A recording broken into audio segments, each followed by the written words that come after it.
네, 감사합니다. 네. 그래서 놀이성이라는 부분 좀 살펴보려고 하는데요. 아까도 사례 소개하면서 말씀드렸지, 번갈아 가면서 막 부위별로 마치 놀이를 하듯이 때리는 부분, 그리고 뭐 바지 벗기는 등의 조롱을 하고 기절 놀이, 그리고 막 웃으면서 사진 찍고 영상을 찍고 자기들의 놀이로 삼는 그런 폭력성을 놀이로 삼는 아주 거칠어진 자기애적 놀이다라고 제가 표현을 하고 있는데요. 이런 청소년 비행이 점차 하나의 놀이처럼 되어가는 현상이 뭐 이런 집단적인 폭행이 보존한 사이에서 이루어질 때 만들어지는 아주 무서운 일 중 하나인 것 같습니다. 우리나라 청소년 비행의 특징 중 또 다른 하나는 이제 놀이성인데요. 이 폭력의 이 잔혹성이, 좀 전에 잔혹성을 먼저 살펴봤는데, 폭력의 이 잔혹성이 놀이라는 이름으로 아주 교묘하게 숨겨져 버립니다. 그래서 우리 그냥 논 거였어요. 아, 그냥 놀았는데 제가 너무 심하게 반응해요. 쟤 저럴 줄 몰랐어요. 이런 식의 합리화를 해버린다라는 거죠. 근데 폭력이 놀이처럼 되어가는 이 현상은 어린 시절부터 사회 문화적으로 폭력을 정당화하는 혹은 뭐 정당한 폭력을 사용하는 것을 이제 내면화한 그런 하나의 결과, 그리고 그것의 극단적인 모습이기도 합니다. 아, 지금 무슨 말이냐, 이게 정당한 폭력? 뭐 그런 얘기 지금 하실 수 있겠는데요. 사실 이 부분에 대한 논란이 좀 있습니다. 우리가 계속 좀 고민을 하면서 정당한 폭력이 가능하냐, 폭력을 통해서 공의를 세울 수 있느냐, 정의를 세울 수 있느냐, 이런 부분들을 좀 우리가 고민해 볼 필요가 있는데, 이것과 관련해서 예수 그리스도의 십자가 사건과도 또 많은 또 학자들의 또 이야기들이 있습니다. 근데 이게 월터 윙크라는 이 학자는요, 현대사회가 선과 악을 양극화하는 그런 문화를 조장해왔다. 그런 문화를 양산해왔다라고 이야기를 하게 됩니다. 사실 여러분, 아까 제가 살짝 그 어린 시절 만화 영화 얘기했는데요. 어린 시절 만화, 뭐 어떤 만화 좋아하셨습니까? 저보다 한참 또 윗세대이신 분도 계신 것 같아서 저는 뭐, 네, 지금 갑자기 생각나는 게 뭐, 메칸더 V, 뭐, 철인 28호, 뭐, 달려라 하니, 뭐, 이런 거, 뭐, 독수리 오영재, 뭐, 이런 거 좀 있어요. 혹시 뭐 딱 떠오르시는 만화 있으십니까? 아, 네, 뭐라고요? 지금 고민수님 마징가 소개해주셨던. 아, 마징가 제트, 그쵸. 네, 마징가 제트, 네, 명작이죠. 네, 그런 만화 영화들. 네, 많은 만화 영화들 여러분 많이 보셨을 텐데요. 만화를 보던, 뭐, 요즘에 뭐, 영화나 뭐, 소설, 뭐, 이런 거, 그런 거 보면, 어, 우리가 참 자연스럽게 정형화된 어떠한 매체의 줄거리 패턴이 좀 형성되어 있습니다. 우리의 인지 도식은 어린 시절부터 놀이의 한 부분, 이런 거 만화 영화에 노는 거잖아요. 놀이의 한 부분으로 접했던 그런 만화, 동화, 혹은 뭐 소설, 영화, 뭐 이런 문화 매체가 전달한 이런 정형화된 메시지, 정형화된 패턴을 이렇게 내면화하는 경향이 있는데, 그 아까 뭐 메칸더 V다, 아니야 뭐 달려라 하니다. 거기서 악당들이 항상 나오죠. 아니, 심지어 달려라 하니 그 달리기 경주하는데도 선과 악이 있어요. 선한 친구는 한이고 악한 친구는 나엘입니까? 나엘이 나중에 성장하면서는 이 나엘이가 걔도 뭐 걔 나름대로의 뭔가 있었구나 성장하면서 깨닫지만 어릴 때는 나엘이가 왜 그렇게 나쁘고 못됐는지 그리고 심지어 둘리에서도요. 아기 공룡 둘리 아기 공룡 둘리는 참 우리와 동화되고 착하고 귀여운 공룡인데 그 고길동 아저씨는 항상 괴롭히고 힘들어하는 고길동 아저씨가 이제 어린이 돼서 보면은 이 현실을 보면 이 갈 바 없는 이 외계 동물들을 다 먹여 살려주는 너무나 대단하신 분이죠.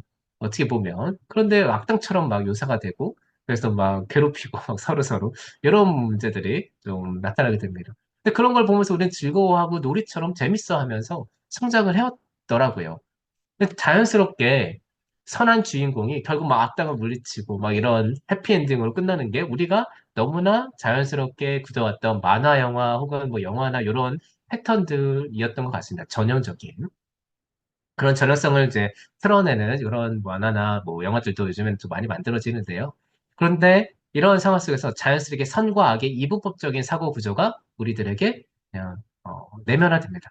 그래서 선한 주인공에게 자신을 동일시하게 되고 악한 사람, 악한 악당에게는 나의 숨겨진 공격 분노, 혹은 억압된 분노, 뭐 질투, 복수심 이런 부정적인 측면을 막 투사하면서 자신의 악한 본성에 대한 깊은 성찰이나 주체감 없이 저 사람은 악하니까 그들을 향한 대대적인 폭력 행위, 그들을 향한 비난 이런 부분들을 문화적으로 하나의 놀이 마냥 합리성을 얻어가면서 이런 폭력행위를 즐길 수 있게 문화가 만들어 간다는 겁니다.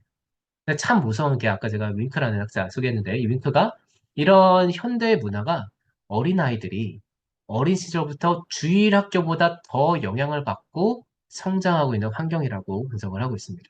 실제로 우리가 어린 시절에 뭐 성인이 되기까지 우리 TV를 통해서 혹은 뭐 인터넷 요즘 뭐 유튜브를 통해서 이렇게 시청하는 그런 영화들 이런 시간들 너무나 많은 시간을 있죠. 주일학교에서 하나님의 말씀 듣고 예배드리고 본과 공부를 하면서 성경을 보는 시간과 비교할 수 없습니다. 실제로 1990년대쯤에 이런 뭐 통계 분석을 했는데 TV예요. 오늘날 유튜브나 뭐 넷플릭스 이런 영상 비교하면 더 많이 되겠죠. 그 스마트폰이 만들어진 이후에 미국의 경우 18세가 되기까지 아이들이 TV 시청하는 시간이 약 3,600시간입니다. 죄송합니다. 36,000시간이에요. 36,000시간. 그냥 TV 시청 시간이 36,000시간입니다. 그런데 그 가운데 약 15,000건의 살인을 목격한다고 합니다. 36,000시간을 보는데 15,000건의 살인을 통계적으로 평균을 봤을 때 그렇게 많은 살인들을 어린아이들이 만화를 보면서 TV 안에서 혹은 뭐 영화를 보면서 이런 살인을 목격하면서 성장해 왔다는 거예요. 심지어 이런 또 죽음이나 이러한 매체들은 또 영화 같은 데 보면 그냥 총 한 번 팍 쏘면 아니면 뭐퍽 때리면 막 다 죽고 쓰러지고 죽음을 너무나 단순화시킵니다. 그러다 보니까요 청소년들이 이런 어린 시절 이러한 매체들에 노출이 되면서 자연스럽게 폭력, 심지어 살인 자체까지도 하나의 놀이라는 범주 안에서 생각할 수 있게 되어 버리게 되는 거죠. 그래서 한 학자는 놀이가 이렇게 점점 성장해 가다가 발달되어 가다가 거칠어지게 되면 폭력적인 놀이와 진짜 폭력을 구별하지 못하게 되는 현상까지 이르게 된다라고 얘기 됩니다. 그래서 기분 전환을 위해서 시작된 놀이가 점점 누군가에게 상해를 주고 파괴하고 피해를 주고 폭력을 행하는 그런 수준으로 변질되는 가운데 누군가는 괴로워하고 누군가는 모욕당하는 것. 누군가는 그렇게 했는데 다른 누군가는 그렇게 괴롭히고 모욕 주면서 승리에 도취하고 힘을 가졌다가 통제를 가졌다 권력을 획득했다 이런 하나의 놀이, 유희로 여기게 될 수 있는 상황이 만들어진다는 겁니다. 그러면 전쟁 놀이 하면서 싸워보신 적 있습니까? 어린 시절에 특히 남성분들은 아마 뭐 형제들끼리 막 전쟁 놀이 하다가 나중에 싸움이 되고 막 이랬던 경우 많이 아마 경험했을 텐데요. 그런 전쟁 놀이를 하면서 내가 이겨야 돼요. 내가 폭력으로 싸워서 이겨야 돼요. 사실 스포츠도 점점 심해지고 좀 어, UFC 맞나요? 그런 격투기. 옛날 뭐 권투나 격투기 이러한 스포츠들이 가지고 글래디에이터 뭐 이런 것들 보면 뭐 사람을 죽이면서 희열을 느끼고 그것이 하나의 스포츠처럼 형성되었던 것처럼 오늘날도 그렇게 하나의 합법적인 폭력 행위를 하나의 놀이처럼 만들어버리는 그런 문화와 그런 폭력성이 우리 안에 지금 내재화되어 있고 그것이 사실 어린 시절부터 자연스럽게 우리에게 학습되어 가고 있는 부분일지도 모르겠다라는 겁니다. 그런데 이러한 성향은요, 오늘날 청소년들, 우리들은 그나마 뭐 씨름하고, 뭐 전쟁놀이, 그냥 뭐, 이렇게 장난감 총칼 들고 뭐 이런 식으로 성장해 왔는데, 오늘날 아이들은요, 핸드폰 게임을 통해서, PC 게임을 통해서 아주 실제적인 방식으로 총을 막 팡팡 쏘면서 칼로 베면서 아주 현장감 있는 그래픽으로 그것을 경험을 하면서 디지털 게임을 통해서 실제 전쟁이나 싸움처럼 사람을 때리고 죽이는 것을 어, 게임으로 즐기게 됩니다. 하나의 놀이로. 그런데 참 무서운 게 우리가 게임을 한다고 생각을 하지만 우리의 뇌가 동일한 인지적 작용을 보인다고 하는 거예요. 그 게임을 그냥 우리는 소비하고 이거 게임이라고 알고 하지만 우리의 뇌는 실제 사람을 죽이는 때와 실제 우리가 반응하는 뇌 방식이 거의 비슷하다라는 겁니다. 그렇다면 우리는 실제로 그러한 폭력성들을 이런 게임을 하면서 계속 학습하고 있다는 거죠. 물론 무슨 이런 폭력적인 게임을 했다고 해서 전부 다 비행으로 넘어가는 거라고는 볼 수 없습니다. 그러나 많은 연구 결과들이 이렇게 어, 그 총이나 칼로 이런 죽이는 살상용 이런 게임이 중독적으로 이제 확산이 되면서 이런 폭력적인 게임이 단순한 중독을 넘어서 청소년 비행, 더 나아가 사이버 문제까지 이어지고 있다라고 이렇게 보도가 되고 있습니다. 참 무서운 일인 거죠. 네, 이렇게 폭력적인 만화, 영화, 게임 등의 놀이 문화를 소비하는 가운데 자연스럽게 청소년들은 선과 악, 우리와 타자를 구분하게 되고 이런 양극화는 타자에 대한 폭력적인 행동은 선, 그리고 정의를 위한 정당한 것, 이렇게 여기면서 오히려 죄책감 없이 재미와 희열을 느끼면서 폭력행위를 실천하게 된다라는 겁니다. 그래서 점점 이렇게 폭력적인 시스템이 지배하는 문화가 만들어지게 되고, 나중에는 성인이 되면서는 이거는 뭐 청소년기 때는 뭐 폭력이 될 수 있지만, 나중에는 돈으로, 어떤 뭐 권력으로, 이런 방식으로 상대방을 억압하고 통제하면서 자기 유익을 취하거든. 이런 건강하지 않은 모습들이 만들어질 수 있게 되겠죠.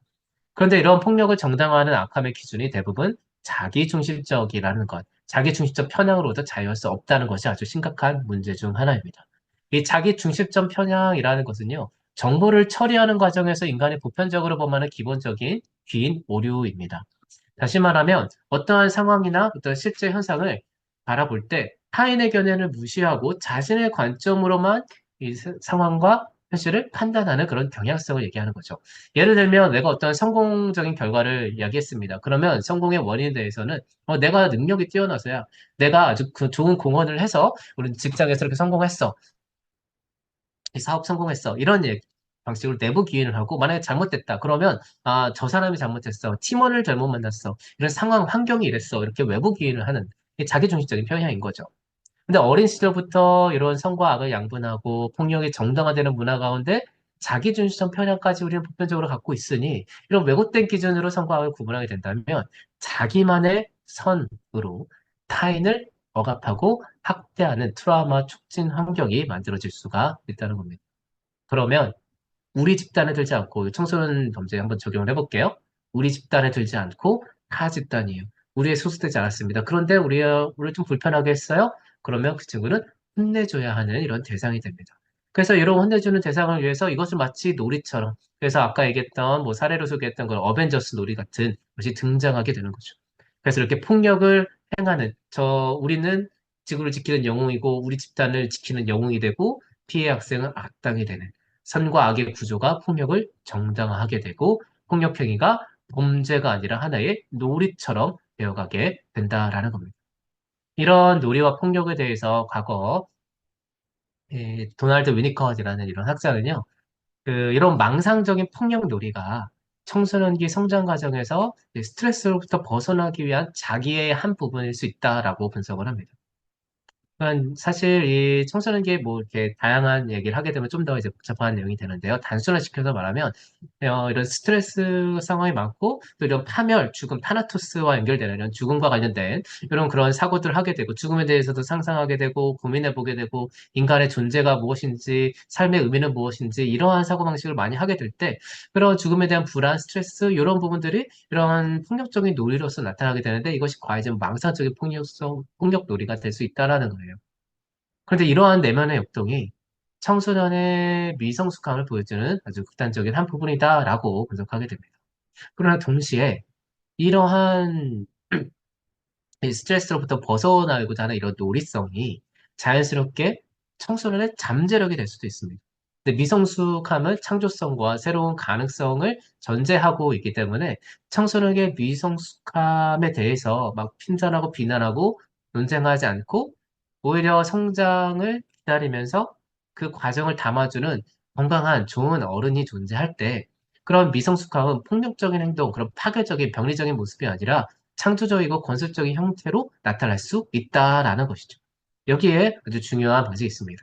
이 놀이가 지금 이런 방식으로 아주 폭력적인 방식으로 형성될 수 있는 반면에, 이 놀이라는 것이 아주 건설적이고, 그래서 미성숙함을 극복하면서 사회의 건설적이고 창의적인 방식으로도 만들어질 수 있다라는 것을 우리는 보게 되는 것이죠. 그래서 이런 부분들을 우리가 고려할 때 이 청소년들에 대한 접근, 우리가 조금 고려해 볼 필요가 있습니다. 그래서 나중에 이 놀이라는 부분을 갖고 오늘 좀 고민을 해볼 텐데요. 네, 같이 한번 그 주제 잠시 얻어가시면 좋겠습니다. 네, 마지막으로 살펴볼 속성은요, 공유성입니다. 아주 병리적인 공공성을 나타내고 있는데, 아까 사례에서도 말씀드렸듯이 오늘날 현대 청소년 비행의 특징 중 하나는 또 공유성이 있어요. 모든 비행이 다 그런 것은 아니지만 공유하는 속성들이 과거하고는 전혀 다른 방식이 있습니다. 과거에는 이런 부정적인 사건을 공유하는 거 오히려 숨기고 알려질까 봐 조심하고 그랬는데, 오늘날 이 청소년 비행은요, 이 개인 기반 스마트 매체가 발달되면서 이 청소년들에게 이 디지털 미디어는 언제 어디서나 즉각적으로 자신을 표현하고 뭐 또래 집단이나 공동체 사이와 소통하는 그런 통로가 되어 있죠. 그러다 보니까 아주 자연스럽게 자기 자신의 사적인 삶을 이제 공유하는 것, 그래서 그것을 영상으로 찍어서 SNS나 유튜브 플랫폼에 공유하는 이런 것이 하나의 일상이 되고 이것이 하나의 놀이가 되어 있는 그런 모습들을 보게 됩니다. 그래서 이 디지털 네이티브의 속성을 고려하면서 이 디지털 플랫폼에 일상을 공유하는 것이 상당히 자유로운 그런 아이들이 청소년이라고 우리가 볼 수가 있는데, 그런데 이러한 다음 세대 이 아이들의 속성을 고려한다 할지라도 이런 폭행, 비행의 순간까지 이것을 공유한다? 이거는 너무나 상식적이지가 않더라고요. 도대체 무슨 일이 있는 건가라는 것을 고민해 보게 됩니다. 과거와는 너무나 다른 방식의 지금 비행의 하나의 특성이 지금 나타나고 있는 거거든요. 그래서 사실 이 인터넷 플랫폼에 어떤 나의 일상을 찍어서 올린다라는 것은 사적인 일을 공적으로 만드는 행위죠. 원래 이 사적이다, 프라이빗이라는 이 단어는요, 무언가로부터 분리한다라는 의미를 갖고 있습니다. 단절한다라는 의미를 갖고 있습니다. 다시 말하면 사적인 공간이다라고 말할 때는 여러분 타인으로부터 단절된, 분리된, 그래서 익명성이 보장된 그런 공간이라고 우리는 이해할 수 있죠. 그것이 사적인 영역입니다. 그래서 사적인 영역은요, 본질적으로 타인이 부재한 곳이에요. 타인이 있으면 안 되는 곳입니다. 그런데 그 사적인 것을 막 영상을 찍어서 막 공유하는 문화가 지금 만들어지고 있다는 거예요. 이런 맥락에서 보면 인터넷상에 막 사진 찍고 영상 올리는 이런 행위는 사실 누구나 나뿐만 아니라 불특정 다수가 나에 대해서 혹은 뭐 내가 하는 행동에 대해서 아니면 어떤 내가 찍은 그런 영상, 사건들에 대해서 다른 누군가에게 그것을 다 지각하게 하는 것. 그 사적인 현상을 공적으로 만들어가는 아주 플랫폼상의 사적인 나의 공간을 공유함으로써 타인을 우리 사적인 공간에 초청하는 행위가 된다라는 겁니다. 그렇다면 이런 폭행 현장, 잔혹하게 이 피해자를 짓밟는 이 수치스러운 순간을 지금 타인에게 막 공유하면서 낄낄거리면서 웃었어요. 이것은요, 지금 사적인 공간에, 그리고 이 수치스러운 이 현장 가운데 지금 많은 사람들을 지금 공개적으로 초청하고 있는 상황인 겁니다. 그러면 일종의 공개 처형인 거죠. 디지털화된 공개 처형인 겁니다. 이 공개 처형이라는 것은 어떤 겁니까? 대중 앞에서 고통을 가하거나 죽음에 이르게 하는 형벌이었죠. 예수님께서 십자가에 박혀 죽으신 건 로마 시대에 만연하던 공개 처형 중 하나였습니다. 중세 시대 때는 화형, 교수형, 참수형 등 뭐 다양한 공개 처형이 있었죠.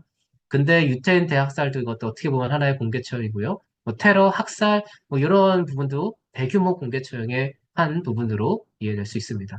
그리고 오늘날 현대사회에서는 북한은 아직까지도 혹은 뭐 여러 국가에서 이런 공개 처형이 실행되고 있다라고 하는 얘기들도 있는데요. 역사적으로 봤을 때 이런 공개 처형은 사회 악의 재발을 방지하기 위한 경고성 처벌의 목적을 갖고 있고 또 더 나아가서 집권자의 권력을 본보기로 과시해서 자기 권력에 복종하도록 만들기 위한 수단이었습니다. 이런 목적들을 갖고 있었던 거죠. 자, 그렇다면 이 상황을 SNS에 이런 끔찍한 장면을 그리고 폭행 장면을 찍어서 공유하는 이 대상들을 고려해 볼 때 첫 번째로 이들이 이렇게 공유하는 이유는 자기 집단의 힘을 과시함으로써 자기 집단의 반기를 들었을 때, 우리 집단에 도전을 했을 때 받을 보복에 대한 공포심을 자극해서 결국 집단의 응징력과 체제를 강화하는 것으로 이해할 수 있을 것 같습니다. 어? 우리 집단에 이렇게 반기를 들었어? 너도 이렇게 당할 수 있어. 그러니까 조심해. 자기 집단의 힘을 과시하는 거죠.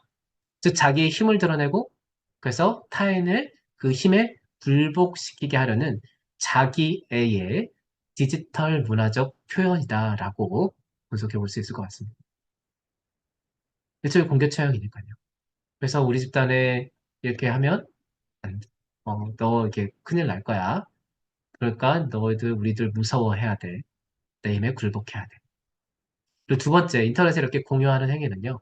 그러니까 공개 처형이라는 것은 사실 이 처형당하는 사람의 심리사회적 자아를 말살시키는 행동이죠.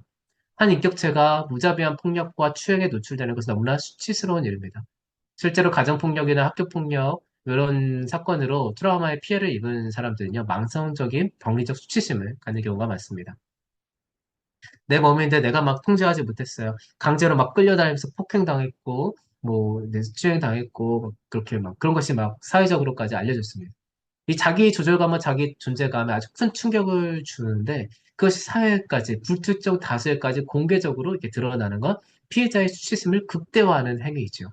이것은 단순히 물리적인 짓밟음을 넘어서 이 피해자에 대한 심리사회적인 짓밟음이기도 합니다.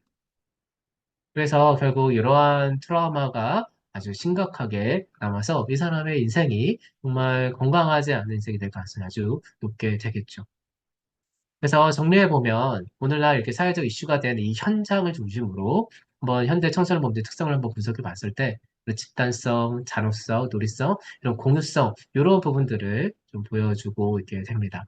그래서 이런 상황은 특히 잔혹함, 놀이, 공유성 이런 부분들은 아주 심각한 트라우마의 또 요소가 되기 때문에 이런 대상들이 주변에 있다면 정말 우리가 잘 케어하면서 치유의 과정을 해야 될 것 같고요. 그런 치유에 대해서는 제가 지난 강의에서 소개했던 트라우마는 어떻게 치유되는가 이 책 한번 참고해 보시면서 이런 개인들의 치유 과정에 어떻게 성경적으로 도움이 될 수 있을까 한번 계속 관심 있으신 분들은 또 공부해 가시면 좋을 것 같습니다.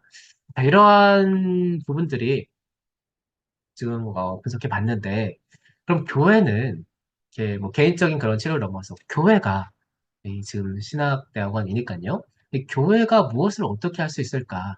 그냥 주일학교 성경 공부를 넘어서 어떤 영혼 돌봄이라는 것을 우리가 이러한 대상들에게 요 문제에 우리가 좀 접근해서 실천을 할 수 있을까? 이런 고민들 우리가 잠시 하고 오늘 강의 마무리해 보도록 하겠습니다. 교회의 실제로 대화는 무엇일까요? 어떻게 할 수 있을까? 아, 사실 우리가 단순히 그냥 이론적인, 원론적인 그런 원인론에서 벗어나서 현장을 중심으로 지금 한번 확인해 봤고, 그렇다면 이 현장을 중심으로 네, 현장에서 지금 사역하고 계신 여러분들이, 우리들이 할 수 있는 것은 무엇을 준비해야 할까? 이런 측면에서 우리가 같이 고민을 해보려고 하는데요. 첫 번째, 기독 청소년 공동체가 필요하다라는 겁니다. 교회는 세상의 빛과 소금입니다. 그래서 교회의 영혼 돌봄은 복음 안에서 개인의 회복과 구원을 넘어서 하나님의 공의와 사랑을 이 세상 가운데 실증함으로써 하나님을 영화롭게 하는 공적인 기능을 포함하고 있습니다. 그래서 공적 사역의 한 부분으로서 교회는 이 청소년 문제에 적극적인 돌봄을 함께 모색하고 적절한 대안을 제시할 필요가 있는데요. 그 중에 가장 중요한 첫 번째, 이 기독 청소년 공동체를 형성하는 겁니다. 청소년 비행의 집단성이라는 것을 우리가 살펴봤는데, 이 집단성이 내포하는 이 청소년들의 필요가 있습니다. 바로 경쟁적인 이런 사회 문화 가운데 소외된 그들을 인정해주고 수용해주고 받아줄 수 있는 건강한 공동체의 존재입니다. 이들에게 있어서 또래 집단은 너무나 중요합니다. 공동체는 너무나 중요합니다. 이 사회 문화 속에서, 경쟁 사회 속에서 경쟁에서 언제든지 도태돼요. 그리고 내가 경쟁에서 어느 정도 주류에 들었다 할지라도 또 다른 집단에서는 도태될 가능성도 있고, 도태되지 않는다 할지라도 계속 끊임없는 경쟁 가운데 항상 불안과 불편함을 갖고 있습니다. 그런 상황 속에서 그런 경쟁이 아니라 정말 사랑과 은혜로 내가 안정감을 느낄 수 있는 그런 공동체가 이들에게는 너무나 중요한 필요라는 겁니다. 그리고 더 나아가서 우리가 처음에 살펴본 것처럼 부모하고는 비동조하면서 또래 집단하고는 동조하는 이런 사춘기 아이들의 가치관과 행동 양식들을 생각해 본다면 이 또래 집단, 이 집단 정체성이 또 자기의 정체성이 되기 때문에 아주 중요한 자기의 태도와 삶에 영향을 주는 중요한 요소가 이 공동체이죠. 그래서 이 기독 공동체는요, 비행을 저지르는 이런 집단성을 대체할 수 있는 아주 중요한 대안적 공동체가 될 수 있을 거다라고 확신합니다. 기독교 세계관에 기초한 성경에 기초한 이러한 또래 집단, 그래서 그리스도인 청소년들로 구성된 이런 또래 집단은요, 비행을 통해서 인정받고 움직임력을 높이려던 그런 건강하지 않은 방식을 혹은 뭐 추구했던 그런 청소년들에게 대안적인 가치관과 대안적인 믿음, 그리고 새로운 행동 양식을 제공해 줄 수 있을 거라고 생각합니다. 이 기독 청소년 공동체는요, 기독교 세계관을 공유한 청소년들이 모인 집단이죠. 그래서 이 공동체는요, 학교나 사회에서와 달리 경쟁적이지 않습니다. 성적이나 성과로 평가받지 않습니다. 힘이나 돈이나 능력으로 혹은 구성원 사이에 서열 이런 걸 매기지 않습니다. 그래야 합니다. 기독 공동체는요, 기독교 세계관에 바탕이 되어 있고 그리스도 안에서 통일된 공동체이기 때문에 본질적으로 각 구성원의 존재 자체를 하나님의 현상으로 존중해야 하는 공동체입니다. 그리스도의 한 몸 된 지체로서 서로 교제하고 서로의 가치를 존중하며 서로가 이 세상 가운데 단 하나밖에 없는 존재로서 하나님께서 이 땅 가운데 주셨다는 그 사실을 인정하고 서로 사랑하고 서로 연약함을 채워주면서 같이 하나가 되어야 가는 공동체. 그것이 바로 기독 공동체이죠. 기독 공동체의 궁극적인 모델이 삼위 하나님의 교제이기 때문에 만물이 하나님께서 나왔고 하나님으로 말미암고 하나님께로 돌아감에 기초하는 것이 기독 공동체입니다. 그래서 이 기독 공동체 안에서는 하나님을 아는 지식 그리고 하나님의 형상으로 창조된 그런 인간의 삶의 양태를 형성하는 것이 궁극적인 삶의 원리이고 기독 공동체의 세계관이자 존재 양식이고 그런 학생들이 그런 사람들이 서로 모여서 서로 사랑하면서 같이 그리스도의 한 몸으로 성장해 가는 것이 기독 공동체이죠. 이런 상황 속에서는 성적이나 성과로 평가받지 않습니다. 힘이나 돈이나 경제력이나 능력으로 서열짓지 않습니다. 그 가운데 존재 자체로 즐거워할 수 있고 존재 자체로 수용받을 수 있고 존재 자체로 서로 사랑할 수 있습니다. 여러분, 우리가 만들어가고 있는 공동체는 이렇습니까? 그런데 오늘날 교회가 안타깝게도 그렇지 않은 교회 현실이 많이 있는 것 같아요. 교회 안에서 청소년들이 너 어디 살아? 아, 너 아빠 뭐해? 엄마 뭐해? 너의 엄마 아빠 차 뭐야? 너 뭐 형 누나 뭐 어느 학교 다녀? 너는 공부 얼마나 잘해? 너는 어떤 옷 입어? 지금 교회 공동체 안에서도 똑같은 경쟁, 똑같은 서열, 똑같은 세상의 기준으로 구분되어지고 타자화되고 파벌이 만들어지는 경우를 보게 됩니다. 단순히 청소년들만의 문제가 아닌 것 같습니다. 어쩌면 성인들이 만들어내는 우리 기독 공동체의 모습도 동일하다고 생각합니다. 내가 속한 집단이 있고요. 내가 좀 불편하게 여기는 그 집단이 있고 이 사이에서 일어나는 갈등은 여전히 큽니다. 그리스도의 몸이라고 우리가 이야기하지만 그렇게 믿고 있지만 그 가운데 정말 그리스도의 몸된 공동체로 사랑이 소통되지 않는 경우가 너무나 많죠. 그래서 우리가 정말 필, 필사적으로 우리가 이러한 청소년들을 다음 세대를 섬기기 위해서 교회가 해야 될 것, 우선은 기성세대들이 우리 세대가 먼저 그리스도의 몸된 공동체가 뭔지 보여주고 그 공동체를 형성하고 우리 기독 청소년 공동체도 동일하게 그리스도 중심으로 참된 그리스도 몸된 공동체를 형성해야 한다라는 것입니다.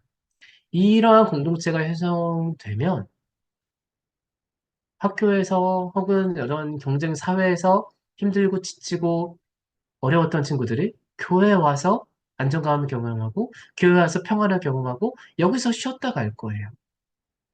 그런데 그런 공동체가 우리는 잘 형성되어 있느냐? 만약 우리가 성경 공부에만 집중하고 있다면 어쩌면 이런 공동체가 만들어지지 않을 수도 있겠습니다. 그리고 교제하면서 정말 그리스도의 몸된 사랑을 실천하는데 우리가 같이 애를 쓰고 노력하지 않는다면 여전히 이 안에서 사회생활 하듯이 그룹을 만들어내고 나에게 유익이 되는 관계를 막 취사선택하면서 그런 뭐 사회에서의 공동체의 모습과 똑같은 집단을 만들어내고 있다면 우리는 교회라고 이름하고 있지만 교회의 능력과 사랑이 나타나지 않은 공동체가 형성되어 가고 있는지도 모르겠습니다. 그래서 이 기독 청소년 공동체의 중심에는요, 그리스도가 있어야 하고요. 또 그리스도의 사랑이 있어야 한다라고 이야기하고 싶습니다. 왜냐하면 하나님이 사랑이시기 때문에 삼위 하나님의 영혼 가운데 그 사랑의 사귐을 나누시는 존재이기 때문에 그리고 또한 만물을 충만케 하는 그리스도의 몸된 공동체는 성경이 말하고 있는 바 오직 사랑 안에서 참된 것을 하고 함께 자라나며 서로 도움을 주고 연합해서 사랑 안에서 스스로 세워간다라고 성경이 말씀하고 있기 때문에 우리가 기독 공동체를 만든다라는 거는요. 하나님의 사랑이 서로 안에서 소통이 되고 상대방을 사랑으로 볼 수 있어야 한다라는 그런 당연한 윤리를 만들어내는 것 같습니다. 그렇기 때문에 기독 청소년 공동체의 기초도 사랑이어야 합니다. 근데 이 그리스도께서 보여준 십자가 사랑은요, 이 세상이 보여준 사랑과 다르더라고요. 하나님께서 그리스도를 통해 보여줬던 사랑은 죄인 되었던 우리를 품으시고 죄인 되었던 우리를 위해 십자가 지시며 심지어 못 박히는 상처를 직접 끌어 안으시면서까지 사랑의 대상된 우리를 용납하시고 수용하시고 품어주시는 사랑이었습니다. 그 사랑은 그래서 오래 참는 사랑이고요. 온유한 사랑이고 시기하지 않고 자랑이나 교만하지 않고 무례하지 않고요. 자기 유익을 묻지 않고 성내지 않고 악한 것을 생각하지 않으며 불의를 기뻐하지 않고 오직 진리와 함께 기뻐하는 사랑입니다. 여러분, 이러한 사랑이 있는 공동체에 속하고 싶지 않으세요? 여러분, 이러한 사랑이 있는 집단을 만들고 싶지 않으십니까? 이러한 사랑의 사귐이 있는 기독 공동체 안에서는요, 그 구성원들은요, 내가 인정받기 위해서, 내가 수용받기 위해서, 혹은 이 집단의 결속을 내가 견고히 하기 위해서 아까 우리가 앞에서 집단성 얘기하면서 얘기했던 자기 스스로도 원하지 않는 그런 극단적인 행동에 가담할 필요가 없습니다. 이런 공동체 안에서는 내가 집단이 요구하는 바를 막 그렇게 내가 인정받기 위해서 수용받기 위해서 그렇게 할 이유가 없어요. 그런데 이런 집단이 형성되지 않으면요. 우리가 교회 안에 있다 할지라도요.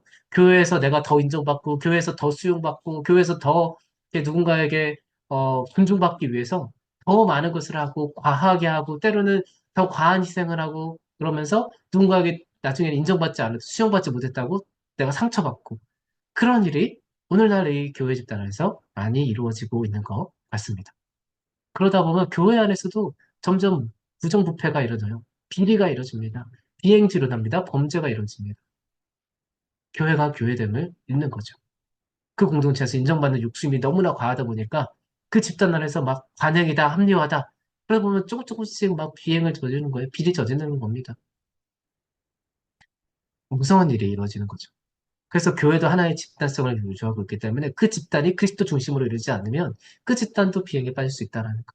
청소년 집단도 더더욱 그렇습니다. 청소년들끼리 교회 안에서 이 집단을 꾸려왔는데 그 집단 안에서 얘네들이 공감하지 않는 행동을 사회에서 보이는 경우도 생각보다 많이 있거든요. 그래서 우리가 교회 공동체를 형성할 때 사랑의 사귐을 이루면서 서로 한 몸된 지체를 있는 그대로 존중하는 이러한 문화, 이런 부분들을 만들어갈 필요가 있겠다.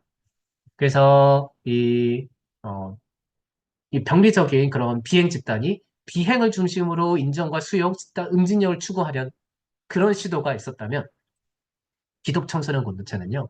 그리고 기독교 공동체는 그리스도의 십자가 사랑을 중심으로 그런 것이 형성이 되어야 된다라는 거예요.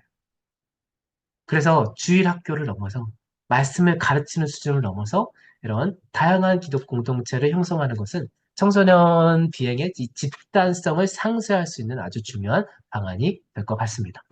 근데 이런 공동체를 형성할 때 굳이 아주 정통적인 예전의 형태가 아니어도 좋습니다. 우리가 교회를 뭐 목회자로서 혹은 사역자로서 교회 사역을 하다 보면 아주 정통적인 예전에 좀 얽매이는 경향이 있습니다. 물론 전통적인 예절을 지키는 것, 그 가운데 우리가 경험되는 거룩성 너무나 중요합니다. 그래서 예전을 지키면서 우리가 경건을 배워가고 거룩성을 형성해가는 건 아주 중요한 거룩의 습관입니다. 영성을 발전시킬 수 있는 너무나 중요한 방식이죠. 그런데 종종 이런 청소년들을 집단으로 할 때, 이렇게 강요된 예전, 그 예전의 의미도 알지 못하고 뜻도 알지 못하고 그런 상황에서 그냥 해왔으니까 그대로 해야 되는 그러한 방식의 예전의 강요는 오히려 청소년들의 일상 가운데 이 기독교 세계관을 잘 증거하기보다 반발심을 야기할 수가 있어요. 왜냐하면 지금 자기 스스로 막 찾아가고 있고 집단 조직성을 비동조의 동조를 동조 가운데 만들어가고 있기 때문에 그냥 거부를 위한 거부가 있을 수 있다는 겁니다. 그래서 이러한 상황 속에서 우리는 기독교 세계관을 바탕으로 사랑의 사귐이 이루어질 수 있는 다양한 창조적인 모습을 여기서 만들어낼 필요가 있는 거죠. 우리가 예배, 예전 이런 것들은 뭐 같이 주일 예배 가운데 이런 것 형식을 이루어 가되 청소년들이 기독교 세계관 안에서 이 기독교 세계관은 뭐 하이퍼에 의하면 영역 주권으로서 모든 영역 가운데 하나님의 주권이 형성되어야 하는 거 아닙니까? 그렇다면 청소년들이 공부하는 곳, 청소년들이 놀이하는 곳, 그리고 청소년들이 만나는 곳, 교제하는 것, 그 모든 영역 가운데 하나님의 주권이 사실 펼쳐져야 된다라는 거죠. 그것을 단 한 번도 이 아이들은 경험한 적이 없어요. 교회가 그 청소년 공동체의 모습이 어떠하다는 것을 경험시켜줘야 합니다. 교회가 그 공동체의 경험을 주지 않는다면 이 세상 어디에서 그리스도 중심적인 공동체의 그런 집단을 이 아이들은 만들어낼 수가 없습니다. 왜냐하면 그리스도가 없는데 교회가 그리스도를 갖고 있는데 그것을 어디서 만들어갈 수 있겠어요?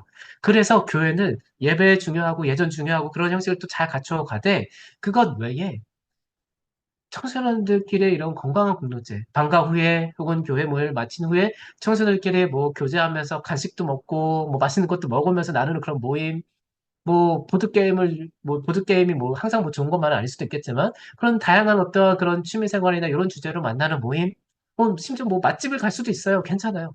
더 나아가서 좀 더 정기적으로 뭐 보육원을 방문한다거나 장애인이나 독거노인을 위한 봉사할 모임, 혹은 관심 있는 그런 분야의 전문가들을 만나보는 그런 비전 모임, 공부 모임, 그외 뭐 여러 가지 뭐 다양한 형태의 모임을 교회가 같이 지원해 줄 수 있습니다. 같이 그 주체가 되어줘 줄 수가 있어요. 그래서 대안적인 공동체에 교회는 장소도 비용해 줄 수 있고요. 비용도 지원해 줄 수 있고요. 그 가운데 어떠한 전문성이 있는 그런 청년 리더들이 있지 않습니까? 전문성이 있는 집사님, 장로님, 권사님들이 있습니다. 그런 분들이 이런 사회적인 지원들을 하면서 진짜 그리스도 안에서 사랑의 사귐을 통해서 공동체가 이루어지는 것이 무엇인지 제공해 줄 수 있다면 청소년들의 이 집단성이 비행적인 형태로 발전되는 것을 보다 긍정적인 방향으로 전환시켜 주는데 아주 중요한 디딤돌이 될 수 있을 거다라고 생각이 듭니다. 그래서 교회는요, 아주 다양한 방식의 이런 공동체가 형성되어야 합니다. 교회에 있다고 해서 성경 공부 모임만 있어서는 저는 안 된다고 생각을 해요. 왜냐하면 우리는 지금 하나님 나라를 살고 있기 때문에 그렇습니다. 지금 우리가 살고 있는 이 현장이 하나님 나라잖아요. 여러분이 공부하고 계신 이곳이 하나님의 나라이고, 여러분이 속한 가정, 여러분이 속한 일터, 직장, 그곳이 다 하나님의 나라이지 않습니까? 우리 아이들이 경험하는 그 모든 것이 하나님의 나라로 경험될 수 있어야 합니다. 그래서 그런 관점을 갖고 이 세상을 살아갈 수 있는 그런 청소년들을 모으고 그런 청소년들과 함께 그렇게 한번 이 세상을 살아보고 그래서 세상의 취미를 혹은 뭐 운동을 한다 할지라도 같이 농구를 하고 탁구를 한다 할지라도 그 우리의 농구와 탁구 모임은 세상 사람들이 만드는 그런 농구 동아리나 그런 거 다 끝나고 뭐 술 먹고 아니면 다른 뭐 방식으로 가는 것과 다른 건강한 그리스도 안에서 사랑을 나누는 그런 건강한 모임이 만들어져야 하지 않나라는 생각을 해보게 됩니다. 이런 부분에 다양한 창의성을 좀 발현할 필요가 있을 것 같아요. 그렇다면 청소년들이, 야, 교회 재밌다. 교회 가자. 그러지 않겠습니까? 그러면 그 이 안에서 이 아이들은 하나님의 형상으로서의 그 가치와 사랑을 경험하게 될 겁니다. 교회에서는 평가하고 판단하지 않으니까요. 그리고 그러기 위해서는 어른들이 판단하고 평가하지 않는 그런 문화를 우리들부터 잘 만들어 가야 할 것 같습니다. 그래서 교회는요, 사실 사회 통합이 이루어지는 아주 중요한 곳이라고 저는 생각합니다. 교회는 사회에서 아주 뭐 유망한 직종, 뭐 연봉도 높은 직종도 있고 그렇지 않은 분도 있고요.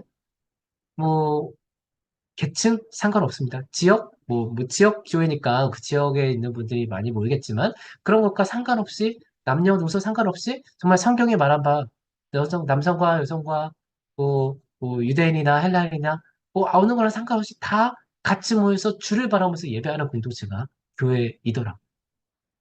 정말 그리스도 안에서 통일이 되는 일이 이루어진다면 정말 새로운 공동체가 형성되고 그것이 다음 세대들 가운데 영향을 주고 이것이 그들의 삶을 변화시키는 아주 중요한 하나의 플랫폼이 될 거다라고 생각합니다. 이 디지털 플랫폼에서 막 자기 인생을 공유하는데 이런 공동체가 건강한 플랫폼이 되면 이 교회로의 아이들이 모여오지 않을까라는 생각을 해보게 됩니다. 두 번째, 그래서 정말 중요한 건 사랑의 질서를 세워야 합니다. 그리고 사랑의 질서를 세우는 구체적인 방법을 저는 공감 훈련이라고 제시하고 싶습니다. 기독 청소년 공동체가 그리스도의 십자가 사랑의 사귐을 토대로 한다면, 그것을 중심으로 한다면, 그 가운데 세워지는 관계의 원리는 사랑의 질서가 세워져야 할 겁니다. 사랑한다라는 건 하나의 움직임이죠. 방향과 질서가 있습니다. 어떠한 실천이 있습니다. 근데 이 성경이 가르치는 사랑은 하나님을 향하죠. 그래서 나를 사랑함도 하나님의 형상으로 창조된 나를 사랑함이고 이웃을 사랑함도 하나님의 사랑이 차고 넘쳐서 하나님의 형상으로서 이웃을 사랑함입니다. 이 세상의 무언가를 사랑함도 하나님이 창조된 이 세상을 사랑함이에요. 그래서 이 세상의 물질적인 것, 이 세상의 유혹, 세상의 성공, 이 세상 그 자체를 사랑하게 되면 그거는 우상 숭배가 되는 겁니다. 그것이 지속적으로 경계하는 거죠. 그런데 이 세상을 우리는 사랑할 수 있습니다. 하나님의 방식으로. 그것이 사실 어거스틴이 강조했던 사랑의 질서죠. 그래서 하나님을 사랑함으로 나를 사랑하고 하나님을 사랑함으로 이웃을 사랑하고 하나님을 사랑함으로 이 세상을 사랑하니 우리가 한평생 열심히 터득해야 될, 형성해야 될 우리 성경적인 가치이고 삶의 태도입니다. 그래서 알버트 그린이라는 학장은 이런 형성적인 사랑의 회복이 오늘날 그리스도인 공동체가 이 사회 문화 가운데 이루어야 할 진정한 영적 전투다라고까지 이야기하게 됩니다. 종교개혁자 칼빈은요, 이 세상, 창조 세상을 바라보면서, 이 세상을 바라보면서 성도가 눈을 뜰 때마다 하나님의 영광을 보지 않을 수 없을 만큼 명백하게 이 세상 가운데 하나님의 영광을 담재해 놓으셨다라고 이야기합니다. 우리가 살아가는 이 세상 가운데, 물론 죄 가운데 타락한 현상이 있지만, 우리가 눈을 뜨고 정말 하나님 나라로서 이 세상을 바라보게 된다면, 이 세상은 하나님의 나라로서 하나님의 영광을 온전히 드러내고 있는 세상이 될 수 있습니다. 그리고 그런 세상을 우리는 만들어 가야 할 사명을 받은 거죠. 교회로서. 그것이 교회가 세상에 빛되고 소금된 역할을 해야 되는 공적인 사명이라고 생각을 합니다. 그렇다면 이런 사랑을 담아내고 이 현장 가운데 나아가기 위해서 우리는 이 사랑의 훈련, 좀 더 구체적으로 얘기하자면, 또 상담학적으로 얘기하자면 공감의 훈련이 좀 강조될 필요가 있습니다. 공감이라는 것은요, 본질적으로 타인의 생각과 마음을 나의 생각으로, 나의 마음으로 담아내는 겁니다. 단순히 내가 너 이해해, 지식적으로 이해해가 아니라 이 상대방이 얼마나 아프고 얼마나 애통 가운데 있는지, 얼마나 힘든지 괴로워하는지 그것을 내가 정서적으로 경험하는 거예요. 실제적으로 경험하고 아는 겁니다. 그래서 새로운 변화까지 추구할 수 있는 거죠. 아까 우리 청소년의 잔혹성, 청소년 이 비행의 잔혹성 이야기하면서 공감 능력의 부재라는 부분들을 살펴봤었는데 그것에 대한 대안이 이 하나님의 사랑으로 나를 채우고 그래서 상대방을 향한 긍휼의 마음을 갖는 것, 공감을 하는 것이라고 생각합니다. 우선 인지적인 공감은 상대방의 의견을 이해하는 능력이죠. 정서적인 공감은 타인의 감정을 함께 느낄 수 있는 거고요. 더 나아가서 공간적인 관심은 그 대상에게 그가 필요로 하는 게 무엇인지 알아차리는 것입니다. 그렇다면 우리 교회가 성역 공부를 넘어서 이러한 공감 능력을 잘 개발할 수 있는 그런 공동체, 그런 훈련 프로그램들, 혹은 이런 훈련들을 이 공동체 안에서 자꾸 계속 해낸다면 이런 기독 공동체 안에서 공감적인 문화를 경험한 아이들이 이 세상 가운데서 만들어내는 그런 집단은 조금 다르지 않겠습니까? 이 잔혹함이 점점점 확산되어 가는 오늘날 이 현대 사회 가운데 제동을 걸어줄 수 있는 공적인 삶의 양태를 우리가 주일학교에서 양산한 정말 그리스도의 긍휼과 사랑을 경험해서 그렇게 누군가에게 공감해 줄 줄 알고 그런 공감 실천을 할 수 있는 아이들이 그 세상의 잔혹함이 막 만연하게 퍼져가고 있는 것을 끊어줄 수 있는 그런 대안들이 될 수 있을 겁니다. 이웃의 아픔에 함께 아파할 줄 알고 그들의 기쁨에 함께 기뻐할 줄 아는 그런 사람은 그런 잔인한 폭력 앞에서 누군가 뭐 이런 집단성이 이루어서 막 그런 일이 있다 할지라도 그런 순간 그리스도 안에서 내가 먼저 경험했던 그 사랑에 의해서 그 순간 다른 선택을 할 것이라고 확신하기 때문입니다. 여러분, 여러분들이 지금 이 순간 여기서 이런 신학 공부를 하시고 성경적 관점에서 이런 공부를 하신 이유가 뭐예요? 그리스도의 사랑을 알고 있기 때문이지 않습니까? 복음으로 세상 변화시키고 나의 삶을 변화시키고 가정을 살리기 위해서 아닙니까? 우리가 그 사랑을 알기 때문에 경험했기 때문에 우리는 지금 세상에서 다른 선택을 하기보다 여기서 같이 공부하면서 이런 새로운 것들을 배워가고 같이 실천을 하고 애를 쓰고 있는 것이겠죠. 우리 다음 세대도 그럴 겁니다. 우리가 교회에서 내가 만나는 집사님, 내가 만나는 목사님, 권사님, 장로님을 통해서 내가 교회 갈 때마다 와, 세상에서 경험할 수 없는 사랑을 경험해요. 세상에서 한 번도 인정받지 못했던 수용과 사랑, 그 십자가 사랑을, 내가 이렇게 부족한데? 내가 이렇게 못났는데?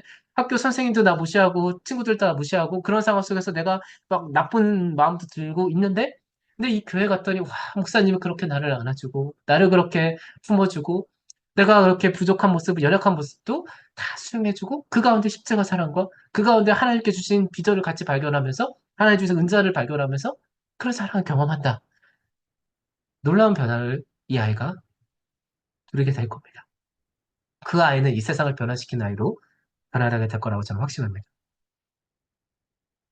그래서 여러분, 어, 지금 이 강의를 들으시는 분들이 그래도 나이가 좀 있으신 분들, 뭐 그래도 적어도 이제 중년 이상의 분들이 많이 계신데요.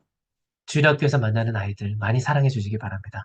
그냥 지나치지도 마시고 정말 따뜻한 말 한마디 해주시고 그냥 말하기 좀 불편하시면 따뜻한 미소, 그냥 따뜻한 눈빛. 그래서 이 아이들이 이 교회에 환영받는구나. 내가 여기 있어도 되는구나. 많은 청소년들이 처음에 와서, 교회 와서 이렇게 보고, 막, 어른들 만나고 이러면요. 내가 교회에 있는 게 맞나? 여기 왜 있지? 나는 환영받지 못해. 이런 느낌을 받는다고 해요.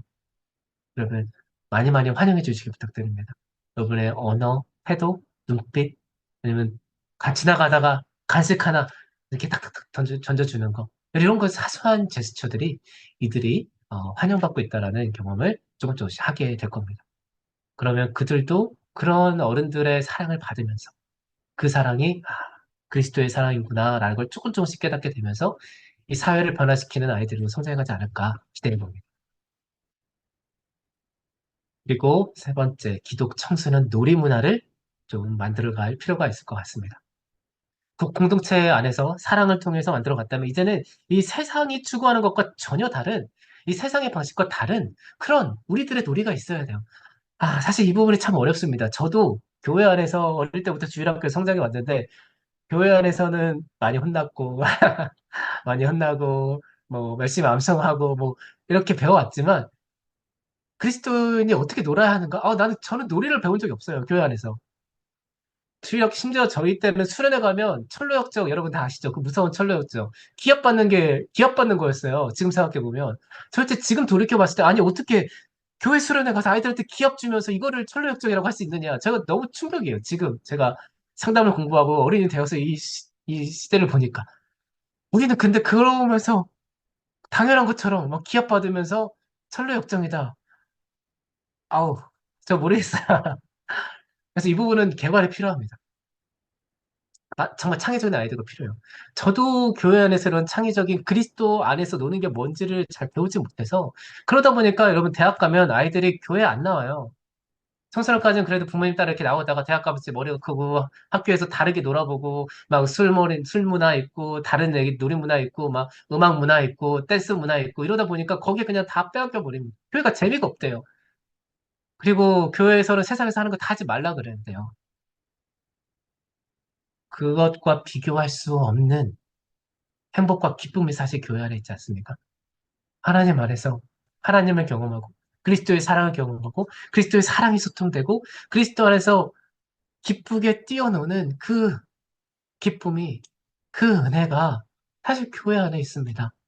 그래서 저는 교회는요, 청소년들이 자신의 특별한 재능과 은사를 교회 안에서 발견하고 그것을 같이 개발하고 함께 즐거워하며 뛰어놀 수 있는 그런 시공간을 제공해주고 그렇게 지원해주는 하나의 놀이터가 되어야 한다고 생각합니다. 교회는요, 그리스도 안에서 많은 청소년들이 와서 뛰어노는 놀이터가 되어야 돼요. 그래서 이 교회가 그런데 막 놀이터가 되어야 한다고 해서 막 정신없이 아무런 가이드 없이 놀이를 한다. 그러면 이거는 건강하지 않은 방식으로 놀이가 만들어질 수 있습니다. 네, 발달 심리학적인 관점에서 이렇게 생각을 해보면요. 약간의 안내 지도가 곁들여진 놀이가 제공될 때 학습자들에게 아주 적극적인 참여와 학습 효과가 극대화된다라고 얘기합니다. 약간의 안내 지도가 곁들여질 때 이 놀이가 막 중구난방으로 가지 않고 혹은 비행적인 놀이가 되지 않고 건강한 방식으로 또 배움과 성장을 극대화할 수 있는 방식이 된다라고 하는 겁니다. 오늘날 현대 사회는 숨막히는 경제 속에서 여러분 학교에서 많이 논리하면서 즐겁게 성장하신 분 계시죠? 근데 오늘날 이 경쟁 문화 속에서 청소년들을 학교 현장에서 놀이를 다 빼앗아 버리는 것 같아요. 그리고 청소년기가 놀이를 하면서 청소년기의 놀이는 배움의 과정이거든요. 다양한 것들을 스스로 성장하고 희망적인 미래를 뭐 창조해 보면서 아주 그런 창조의 과정인데 이 놀이를 학교 현장에서 청소년기로부터 빼어가면서 청소년들에게 배움이 학업 경쟁에서 승리하는 거, 대학 경쟁에서 우위를 얻는 거, 취업 경쟁에서 성공하기 위한 거, 이런 방식으로 지금 변질되어 간 게 오늘날 배움의 현실이죠. 근데 배움이 그렇지 않습니다. 참된 배움은요, 성장을 이야기하고 창조의 즐거움을 줄 수 있고요, 건강한 놀이가 자연스럽게 뒤따르게 됩니다. 하나님을 경험하고 이 공동체의 사랑을 경험하는 그것이 진정한 놀이 아닙니까? 진정 그 안에 행복과 기쁨이 있지 않습니까? 그런 건강한 그리스도 안에서의 놀이가 우리 회복되어야 해요. 그래서 여러분 교회가 여러분들의 놀이터가 되셔야 됩니다. 그리스도 안에서. 정말 건강한 놀이터. 그리스도가 살아있는 하나님의 영광이 드러나는 놀이터. 그래서 그 안내 지도가 잠깐 곁들여져야 된다는데 여기서 우리가 교회에 적용할 때 이것은 성경적인 세계관이 깃든 놀이가 제공이 되어야 될 것 같아요. 우리의 청소년들이 놀면서 그리스도인의 삶의 양식을 배우는 겁니다. 놀면서 그리스도인의 문화를 배우고, 놀면서 그리스도인의 정신을 배우는 거예요. 놀면서 그리스도의 사랑을 배우는 겁니다. 놀면서 십자가 헌신을 배우는 거예요. 여러분, 아마 다 봉사 같은 거, 장애인이나 아니면 여러 가지 도움이 필요하신 분들께 여러분 아마 청년 때 많은 그런 봉사, 선교활동 하셨을 겁니다. 여러분, 그 현장, 때로는 힘들고 어렵기도 했지만 너무나 즐겁고 기쁘지 않으셨습니까? 그렇게 같이 봉사하면서, 같이 하나님의 사랑을 증거하면서, 하나님의 마음을 나누면서, 같이 그 마음을 나누기 위해서 같이 무언가를 만들면서, 뭔가 창조적인 프로그램을 준비하면서, 같이 워십 댄스를 하면서, 같이 악기 이 코드를 맞추면서 그 모든 시간들 너무나 기쁘고 즐거웠던 시간들이잖아요. 근데 어느덧 이것이 일이 돼버리고요. 봉사가 돼버리고 헌신이 돼버리고 기쁨이 사라져 버렸습니다. 다시금 그리스도의 사랑이 회복되어야 할 줄 믿습니다. 그러면 정말 하나님의 평안이, 하나님의 샬롬이, 하나님이 우리에게 주신 참된 행복이 우리 공동체 가운데 임하게 될 겁니다. 여러분 그렇게 우리 교회가 이렇게 놀이가 그리스도인의 놀이가 살아나고 같이 행복하고 기쁘고 즐거운 문화가 형성이 되면요. 여러분, 교회 오지 말라 그래도 오지 않겠습니까? 야, 우리 어디 갈까? 우리 교회 가자. 교회 가서 놀자. PC방 가서 놀자가 아니라, 우리 뭐 술집 가서 놀자가 아니라, 교회 가서 놀자. 여러분, 이러한 청소년, 청년들이 형성될 수 있어야 할 겁니다. 이러한 문화를 만들기 위해서는 많이 창의적인 고민을 해주셔야 되고요. 청년들과 소통하시면서 이런 것들 교회 지원해 주셔야 되고요. 시간과 장소와 또 자원들을 많이 지원해 주셔야 할 겁니다. 마지막, 성경적 디지털 리터러시를 함양할 필요가 있습니다.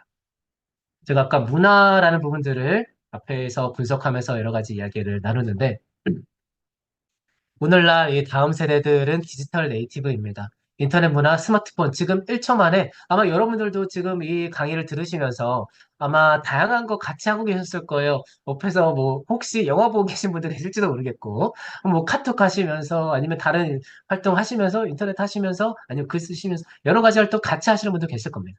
지금 이 공간 가운데 있지만 오늘날 이 세대는요, 이 강의실이라고 하는 이런 줌이라는 디지털 현상을 만들고 있지만 동시에 1초 만에 즉각적으로 다른 현장으로 갈 수 있는 뭐 지금 아까 보니까 여기 뭐 밴쿠버에도 계시고 뭐 여기저기 다른 지역에도 뭐 저도 지금 한국에 있고요. 다른 지역에서 이렇게 충분히 만날 수 있는 이러한 디지털 플랫폼이 형성되어 있습니다. 근데 이런 것들이 너무나 일상되어 있어요. 그리고 이런 인터넷 위에 음식, 여행, 패션, 취미, 자기 일상 여러 가지 다양한 콘텐츠들을 올려놓습니다. 그리고 거기에 좋다라고 계속 눌러주지요. 그래서 좋다, 구독자 수, 이런 부분들이 하나의 정적 강화가 되면서 인플루언서들이 만들어지고 있지 않습니까? 내가 그렇게 좋아요를 눌러주는 사람, 구독자 수가 많아지면 인플루언서가 돼요. 그것을 막 돈도 법니다. 그러면서 이것이 하나의 사회적인 소통이 되죠. 그러면서 이제 나를 이제 공유하고 있는 이런 현상이 일어나게 되는데, 인터넷 채널이 긍정적인 그런 사회적 소통의 방편이 되기도 하는 반면에 악플이나 폭력적인 혹은 선전적인 내용으로 사회적 무리를 일으키기도 합니다. 그래서 이런 현실은요, 죄라는 것이 인터넷 플랫폼 문화를 통해서 우리의 스마트폰을 통해서 전염될 수 있는 이런 문화를 통해서 전염될 수 있다는 것을 보여주게 됩니다.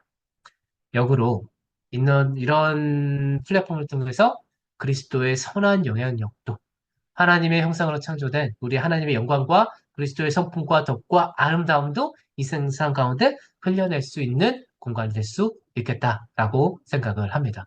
그래서 청소년들의 이런 왜곡된 공유 문화가 형성되어 있는 것을 해체하고 우리는 하나님 나라의 문화로 개혁해야 할, 리폼해야 할 그런 사명이 교회에 있습니다. 그래서 이 인터넷 플랫폼 가운데 교회는 죄의 어두움을 불러내고 정말 빛을 비추는 그런 영향력 있는 실천을 제시할 수 있어야 해요. 그러한 과정 중에 너무나 중요한 것이 바로 성경적 디지털 리터러시의 함양입니다. 오늘날 단순히 성경 공부해서 성경 지식을 얻고 끝나면 안 되고요. 그 지식이 우리 아이들이 매일매일 경험하는 이 스마트폰 세상, 인터넷 세상, SNS 세상 가운데 어떻게 성경적인 자아를 만들어낼 수 있느냐까지 갈 수 있어야 한다는 겁니다. 단순히 내가 살아가는 이 현실에서의 자아뿐만 아니라 인터넷상에서의 나의 언어, 인터넷상에서의 나의 선택, 인터넷상에서의 나의 클릭, 인터넷상에서 내가 보는 것, 행하는 것, 소통하는 것, 그 모든 것에 있어서 그리스도인이 되어야 할 수 있어야 한다는 거죠. 그리스도인은 더 이상 이제 오늘날 이 청소년들 사회에서는 이 문화에서는 그냥 이 현실에 존재하는 나만이 아닙니다. 이 인터넷 플랫폼에 존재하는 아바타처럼 보여지는 나도 그리스도인으로서 드러날 수 있어야 한다는 거죠. 그렇다면 그 그리스도인이 존재함으로써 그 인터넷 현상이 달라질 수 있게 될 겁니다. 그래서 이 디지털 리터러시는 오늘날 현대사회의 청소년들이 다음 세대가 갖춰야 될 기본적인 윤리이자 분별력이고요. 거기에 덧붙여서 교회는 성경적 디지털 리터러시를 가르쳐서 정말 성경적으로 바른 성경적 가르침으로 하나님 나라를 향한 하나님의 영광을 향한 그러한 인터넷 세상을 만들어 가는데 우리는 같이 협력할 수 있어야 할 겁니다. 지금 인터넷으로 만들어지고 이 디지털 환경은요, 자기 중심이에요. 자기 집단을 중심으로 많은 것들이 형성되어 있습니다. 그랬던 옛습관을 벗어버리고, 이제는 성경적인 세계관을 공유하고, 하나님을 사랑하고 이웃을 사랑하는 그런 소통 가운데 샬롬을 추구하는 그런 하나님 나라의 문화, 창조, 사명을 이 영역에서도 같이 만들어낼 수 있다면, 오늘날 이 왜곡된 공유성을 통해서 여기에 집단의 힘을 강조하고 자기 애적인 그런 요소들을 만족을 추구하려는 그런 청소년들에게 또 다른 건강한 대안을 제시해 줄 수 있지 않을까 생각을 해보게 됩니다. 지금 네 가지 분석을 하면서 네 가지 습성을 분석을 하면서 청소년 비행에 대해서 네 가지 교회의 실제적인 현장에서 할 수 있는 그런 실천들을 살펴보았는데요. 오늘날 이러한 노력들이 교회에서 있게 된다면 청소년들의 비행의 특징들을 점진적으로 상쇄하면서 청소년 문제를 좀 더 예방하고 긍정적인 사회에 기여할 수 있지 않을까. 그래서 우리 교회 공동체 안에 속한 청소년들이 조금 더 건강한 방식으로 이 세상과 소통하면서 건강한 성인으로, 건강한 그리스도인으로 성장해 갈 수 있지 않을까 생각해 보게 됩니다. 네. 그러면 그런 우리의 사역을 바라보시면서 하나님께서는 그리스도께서 이렇게 기쁨의 미소를 우리에게 보여주시지 않을까. 그런 것